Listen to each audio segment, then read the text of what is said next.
আজি এটা গুৰুত্বপূৰ্ণ প্ৰশ্নৰ উত্তৰ লৈ আহিছোঁ। এইবোৰ প্ৰশ্ন মাজে মাজে আমালোকক মানুহে কৰিয়ে থাকে। প্ৰশ্নটো হ'ল, আমাৰ সমাজত নাৰীয়ে স্বামীৰ মৃত্যুৰ পিছত তেওঁৰ সুখ পালন কৰিবলৈ অলংকাৰৰ পৰা বিৰত থকা দেখা যায়।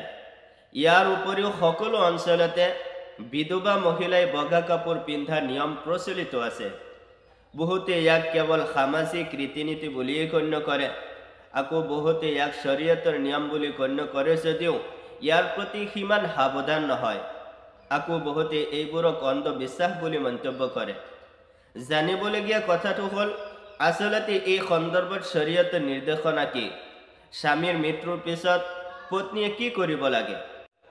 উত্তৰ: স্বামীৰ মৃত্যুৰ পিছত ইদ্দতৰ সময়ছোৱাত সকলো ধৰণৰ অলংকাৰৰ পৰা পত্নী বিৰত থকাটো বাধ্যতামূলক, ৱাজিব। এতিয়া কথা হ'ল, ইদ্দত কাক কোৱা হয়? স্বামীৰ মৃত্যুৰ সময়ত পত্নী যদি গৰ্ভাৱস্থাত থাকে, তেন্তে সন্তান জন্ম হোৱালৈকে যি সময়, এই সময়টোকে ইদ্দত বুলি কোৱা হয়। আৰু যদি এই মহিলাগৰাকী সেই সময়ত গৰ্ভাৱস্থাত নাথাকে, তেন্তে 4 মাহ 10 দিনলৈকে অতিবাহিত কৰাটোকে ইদ্দত বুলি কোৱা হয়। সহিহ বুখাৰীত উম্মে হাবিবা ৰাদিয়াল্লাহু তাআলা আনহাৰ পৰা বৰ্ণিত এটা হাদিছত আহিছে, উম্মে হাবিবা ৰাদিয়াল্লাহু তাআলা আনহাই কৈছে, মই আল্লাহৰ ৰাসূল সাল্লাল্লাহু আলাইহি ওয়াসাল্লামক কওঁতে শুনিছোঁ, লা ইয়াহিল্লু লিইমৰাআতিন তু'মিনু বিল্লাহ ওয়াল ইয়াউমিল আখিৰ আন তুহিদ্দা আলা মাইয়িতিন ফাওকা 3 লায়ালিন ইল্লা আলা যাওজিন 4 আশহুরি ওয়া আশরা। আল্লাহ আৰু আখিৰাতক বিশ্বাস কৰা নাৰীয়ে স্বামীৰ বাহিৰে আন কাৰোবাৰ মৃত্যুৰ পিছত 3 দিনতকৈ অধিক হিদাত অৰ্থাৎ সুখ পালন কৰা আৰু অলংকাৰৰ পৰা বিৰত থকা জায়েজ নহয়। আৰু স্বামীৰ মৃত্যুৰ পিছত 4 মাহ 10 দিন হিদাত পালন কৰিব লাগিব। হযৰত উম্মে সালমা ৰাদিয়াল্লাহু তাআলা আনহাৰ পৰা বৰ্ণিত, তেওঁ কয়, ৰাসূলুল্লাহ সাল্লাল্লাহু আলাইহি ওয়াসাল্লামে কৈছে, যি মহিলাৰ স্বামীৰ মৃত্যু হয়, তেওঁ ইদ্দতৰ সময়ছোৱাত ৰঙীন আৰু বিশৃংখল কাপোৰ আৰু অলংকাৰ পৰিধান কৰিব নালাগে, আৰু তেওঁ হিজাব আৰু সুৰমা ব্যৱহাৰ কৰিব নালাগে।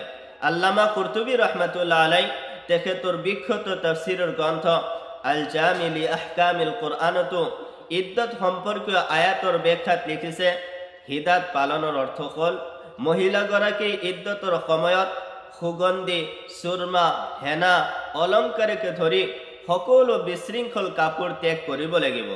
গতিকে মহিলাৰ স্বামীৰ মৃত্যুৰ পিছত 4 মাহ 10 দিন বা গৰ্ভৱতী হ'লে সন্তান প্ৰসৱ নোহোৱালৈকে যিকোনো ধৰণৰ অলংকাৰ বা এনেকুৱা কাপোৰ যিবোৰ উৎসৱৰ সময়ত পৰিধান কৰা হয়, সুগন্ধি আৰু অন্যান্য সজ্জাগত প্ৰসাধন সামগ্ৰী ব্যৱহাৰ কৰাটো একেবাৰে নিষিদ্ধ।